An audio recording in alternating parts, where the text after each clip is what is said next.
واجه بندوی من چه شما رو پیسر شروع کنم چه که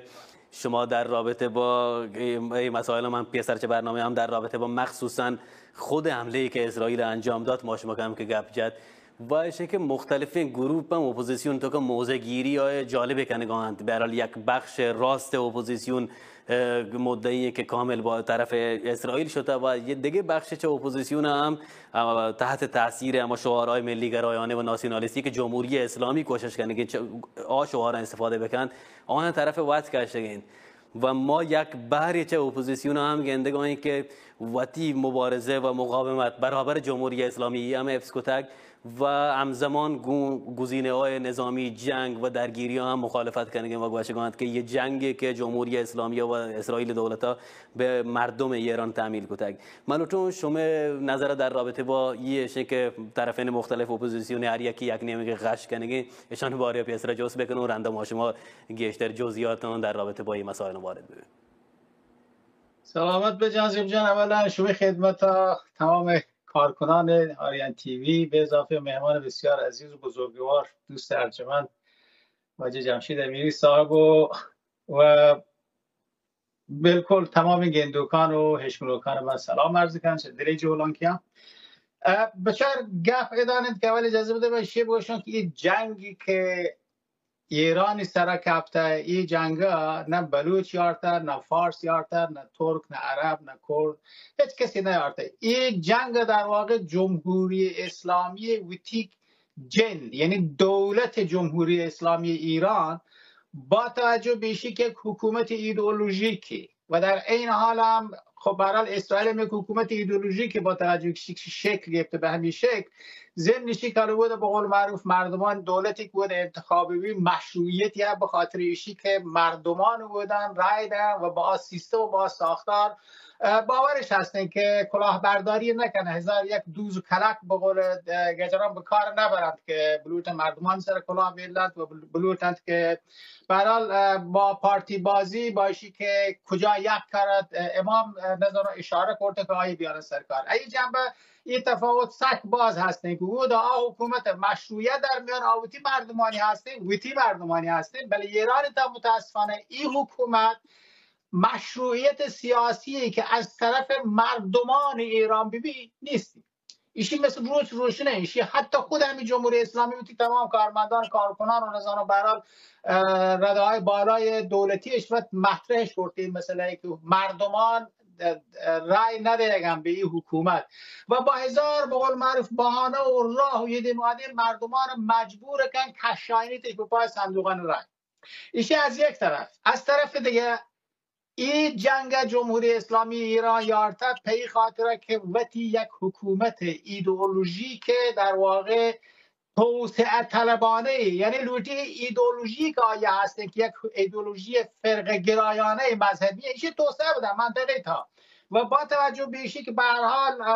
هستند که کسانی که به عنوان نیروهای نیابتی استخدام کردن هستنی ایران خرج کردن ما سرا هر چی که بگوشه که در ارتباط با این مسائلی که هستند و مخصوصا از جنبه دیگه یکی از نکته دیگری که در واقع جنگ جمهوری اسلامی سر کپته بیان مکنین تمامی هارت و پورتانی که کردند تمامی شعارنویسیان اکثر موشکانی پیمی کردند که نظام اسرائیل بعد از نقشه زمین محو گردد و فلان و فلانش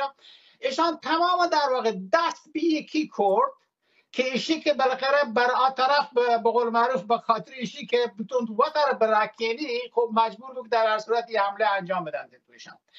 نو بحث سر ایشی که این جنگا ما مردمان نیارته و این جنگ بین مردمان اسرائیل و مردمان ایران نه هنچون که اسرائیلی تا ماشما گفته که مردمان در واقع اعتراض کنگن برای همه حکومت و ایرانی که هم مردمان اعتراض کرده کنگند و حتما هم کند رنده ولی از بس که ایرانی تا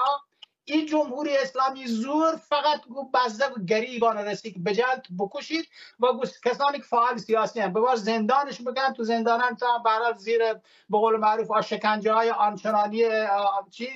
وادار به اعتراف های کاران ناکردهش بکنید توشم ادانید که برحال متاسفانه اولا عرض میکنم که جنگ بین واقعا مردمان نه یه جنگ بین دو تا مذهب هم نه یعنی جنگی در ارتباط بر علیه واقعا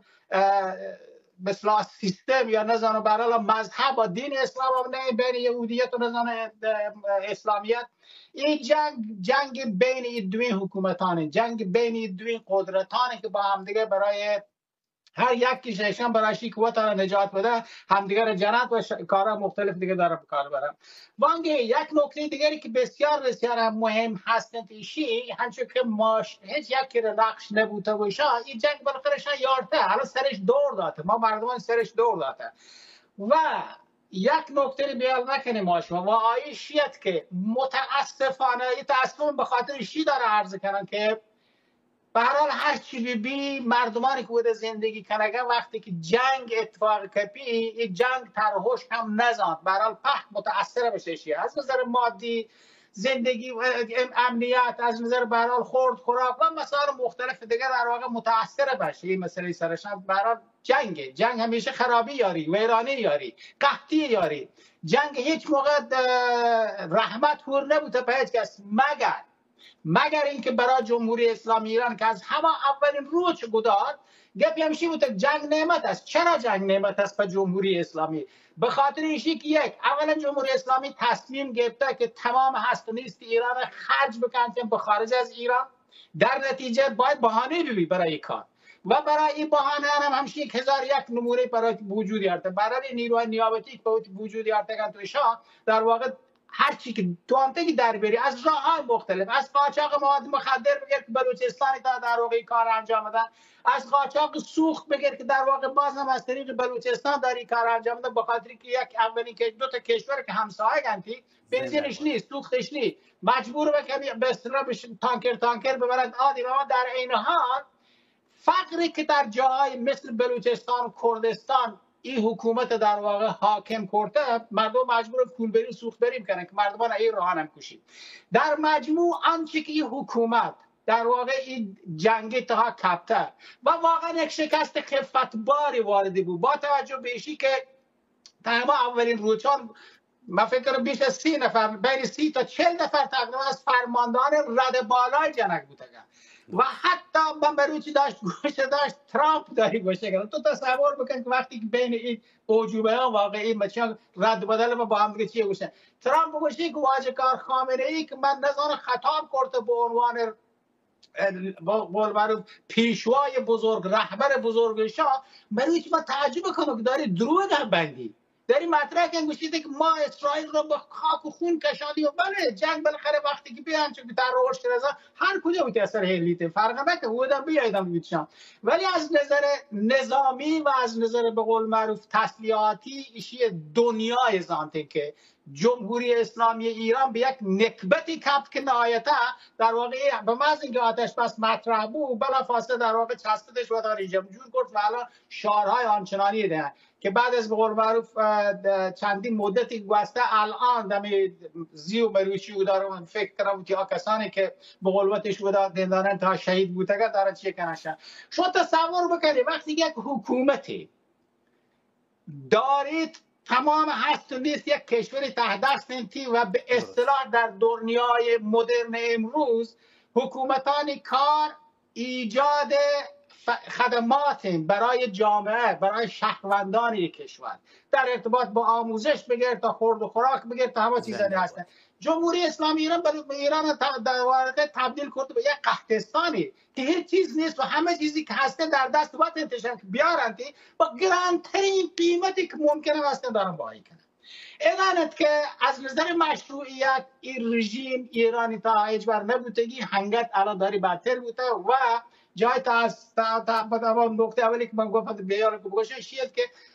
مردمان بسیاری از مردمان من نگوشون تمامانش منتها بسیاری از مردمان ایران در داخل با وجود این صدماتی که داشت حسش و دیستش ولی خوشحالت از شیشی که بالاخره این حکومته که فقط و فقط به خودی‌های خیلی نزدیکی رسید و حتی این فساد آنچنان در میانشان رفته که در میان همه خودی‌های هم تبدیل بوده به عوامل و جاسوسان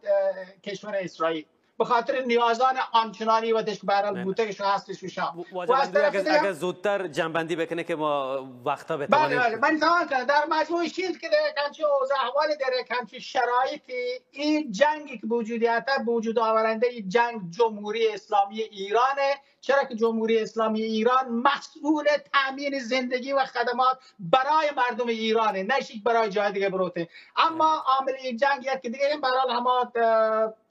حلال شیعیزمی که دنبالی بوده آیم به عنوان یکی از محوران این که یا ما به قول معروف هستهای سخت سیاستان حکومت این که این جنگ سری کپتک و الان هم هسته و بیشترین ضرر متاسفانه سر مردم های احتویتن، ولی این مردم ها خواهان گذر از این حکومت هم، به هر بهای گذر از این حکومت هم. به همین دلیل که الان به قول معروف این مشکلات پیش احتیاج به هنگت هم هست.